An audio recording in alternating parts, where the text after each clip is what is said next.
दें कि जो इस वक्त सूरत हाल है, मसलन IMF की आपने भी बात की कि वो पाकिस्तान, तो अभी जो आज मेहताब हैदर साहब की रिपोर्ट है, इसके मुताबिक तो पाकिस्तान ने जो तय किया है उसको अचीव करना बहुत मुश्किल है। और फिर साथ में ज़ाहिर है कि एक मिनी बजट की भी इत्तलात हैं, जिसके बाद और महंगाई का तूफान आएगा।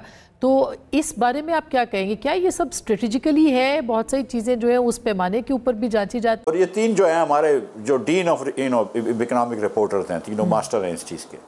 अब अगर ये तीन लिख रहे हैं तो फिर पीछे से कोई न किसी ने थोड़ी सी इनको बैकग्राउंड इन्फॉर्मेशन दी होगी। ये बात दुरुस्त है कि पाकिस्तान जो है वो टारगेट मीट नहीं कर सका है। जो मुझे अफसोस की बात ज़्यादा लग रही है वो ये भी लग रही है कि जो चीज़ें हमने वादा की थी कि सूबे करवाएंगे वो चीज़ें भी नहीं कर रहे। ना एग्रीकल्चर टैक्स की बात कर रहे हैं। हमने एक नेशनल फाइनेंस पैक्ट की बात करी थी जिसके तहत कुछ अखराजात सूबों को ट्रांसफ़र कर देंगे। मसलन बिस्क की पेमेंट जो कि सूबों का काम है वो सूबे का ट्रांसफ़र हो जाएगी, दीगर चीज़ें होंगी, वो काम भी नहीं हुआ। हमने पेंशन रिफॉर्म की बात की थी, पेंशन रिफॉर्म भी नहीं हुआ। हमने वजारतें कम करने की बात की थी, वो भी नहीं हुआ। जितनी IMF की मुश्किलात थी उसके अंदर मजीद मुश्किलात डाल के सारी आवाम के ऊपर लाद दी गई हैं। एक मुश्किल हुकूमत के ऊपर नहीं आई है। हुकूमत ने अपना 22% जारी अखराजात बढ़ा दिए। भाई अगर इन्फ्लेशन 15% या उससे कम है तो तुम 22% क्यों बढ़ा रहे हो जारी अखराजात? हुकूमत ने 64% PSDP में इजाफा कर दिया। भाई क्यों कर रहे हो PSDP में इजाफा जब आप नौकरी पेशा लोगों के ऊपर 40% टैक्स लगाने के लिए मजबूर हैं? आप कहते हैं मजबूर है। जब आप बिजनेस इंडिविजुअल्स के ऊपर 50% टैक्स लगाते हैं तो आप किस मुंह से जो है वो 600-700 अरब रुपया आपने MNAs और MPAs को across Pakistan in different budgets दिया हुआ है कि वो जाके खर्च करें? आपने किस मुंह से 64% बढ़ा दिया PSDP को?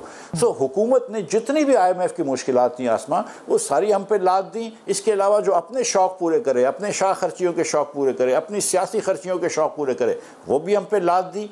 एक पैसे का इस्लाहत नहीं करी, एक पैसे का रिफॉर्म नहीं करा, ना कहीं अखराजात कम करे। देखें टैक्स बढ़ाना रिफॉर्म नहीं होता है। आपको अखराजात कम करने होते हैं। बिजली के बिल बढ़ाना रिफॉर्म नहीं होता, बिजली के खर्चे कम करना रिफॉर्म होता है। वो तो आपने नहीं करा। IMF के साथ डील को चाहती नहीं है क्योंकि इससे तो खतरे में पड़ जाएगी ना डील आपकी। वो तो अभी आपको रिव्यू कर रहे हैं, तो चाहती नहीं है गवर्नमेंट आपके ख्याल? हुकूमत देखिए, ये हुकूमत जो जिस तरह ये आई है हुकूमत, ये एकदम डर के काम करती है, खुल के काम नहीं कर रही है। ये हुकूमत को सिर्फ अपनी कुर्सी पे बरजुमान रहना है। तो पूरा महीना इन्होंने लगा लिया अमेंडमेंट करने में। रात के 5 बजे अमेंडमेंट करके छोड़े। मुझे बताइए कि एक महीने के अंदर किसी लेजिस्लेटर ने, मुस्लिम लीग के, पीपल्स पार्टी के या PTI के, किसी ने बात करी कि महंगाई का क्या मसला है? किसी ने बात करी कि 2.5 करोड़ बच्चे स्कूल में नहीं हैं? ये तो सिर्फ शायद खाकान अब्बासी और मैं अवाम पाकिस्तान की तरफ से ही बात करते हैं। इन्होंने कभी बात करी कि निज़ाम नाक़िस हो चुका है, कितना बोझ डालेंगे? आप टैक्स लगा रहे हैं 40% और 50% नौकरी पेशा और बिजनेस इंडिविजुअल्स के ऊपर, और क्या सर्विस प्रोवाइड कर रहे हैं आप?